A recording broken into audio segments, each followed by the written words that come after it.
Майдане я была больше не как фотограф, а как просто участник. Почти с первых дней, понятное дело. И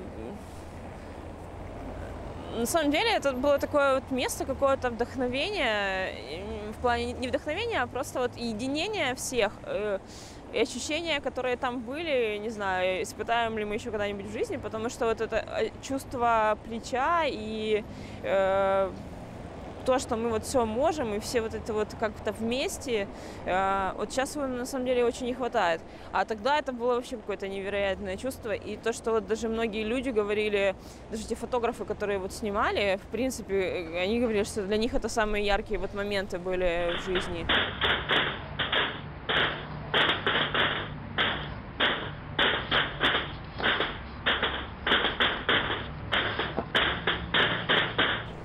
По-моему, числа, наверное, после 1 декабря я решила, что лучше не брать с собой фотоаппарат, потому что после зачистки на Банковой, потому что я там была, снимала, и как бы вот этот начался весь замес, и я помню, как убегала с фотоаппаратом и боялась, что я его разобью, и, короче, в общем, решила, что лучше мне не брать его с собой, так как я не репортажник и не документалист, и, в общем, быть более мобильной на Майдане хотелось.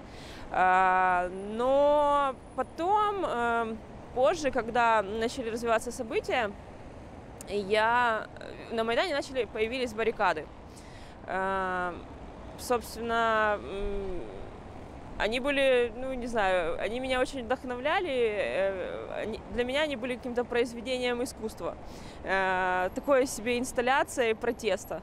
Вот. И мне захотелось их снять для себя, потому что я понимала, что пройдет время, буквально либо их снесут после очередной зачистки, либо они растают, потому что время шло. И я, помню, очень долго ходила, думала, что надо все-таки взять с собой фотоаппарат на Майдан и штатив, и поснимать их. Но как-то так долго это все тянулось. В итоге я уже решилась на это, наверное, по-моему, в феврале где-то, да. Это было 4 февраля. Был такой более, то есть на Майдане тогда, вернее, собственно, не на Майдане, а, собственно, на Грушевского и на самом всем Майдане было более-менее спокойно, то есть не было каких-то активных действий, и как раз самое оно было поснимать. Я помню, как на самом деле я сняла очень много баррикад, наверное, штук 5. Самое главное, которое потом стало книгой, вот именно была снята здесь. Я подошла и начала снимать вот эту баррикаду на Грушевского. Через каждые, по-моему, 5 или 3 метра просто переставляла штатив с фотоаппаратом и снимала. В этот момент ко мне подходили люди, просили сфотографировать их. То есть я такая, как фотограф работала, можно сказать, для всех. Потому что все хотели зафиксировать баррикаду. Вот. Или сфоткаться на Майдане. Собственно, вот так вот я снимала. Я помню, что стояли люди, которые, собственно, которые принимали участие в протесте. И тогда еще был момент того, что все скрывали лица, то есть боялись, чтобы, не хотели показывать, что они находятся на Майдане. И я помню, что мне как-то было... Немножко у меня был такой момент, что, я сейчас их снимаю, а не дай бог что, у меня будут их лица, то есть что-то с ними будет, И, в принципе, я многих, когда подходила снимать определенный отрезок, просила, если что, закрывайте лицо, чтобы, вас потом не узнали. И я помню, что на каком-то отрезке я подхожу, и стоит такой мужчина, этот есть кадр у меня в баррикаде, стоит такой мужчина, лет, наверное, 60 ему, и такой мальчик, наверное, лет 20. Вот, и у них открытые лица, я говорю, что если не хотите попасть в кадр, то закройте, отвернитесь или чтобы потом вам ничего не было. Вот, и я помню, что вот этот дедушка такой говорит, говорит, мне нечего бояться, вот как-то он так это уверенно сказал, что я не боюсь, будет как будет. Вот, и я помню, что вот этот момент вообще меня такую какую-то уверенность вселил, это так как-то забавно было.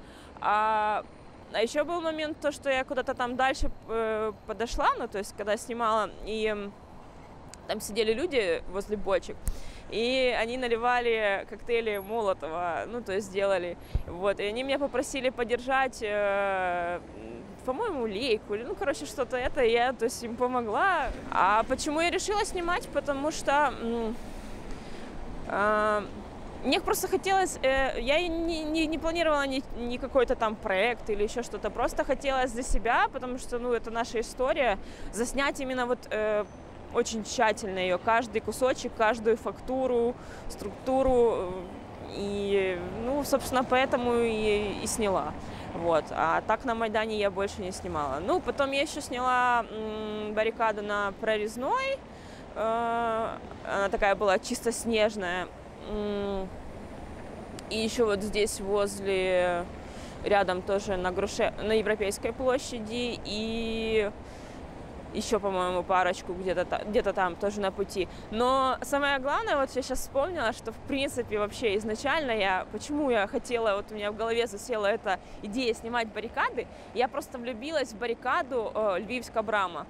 Это была самая такая бомбезная баррикада, потому что она состояла,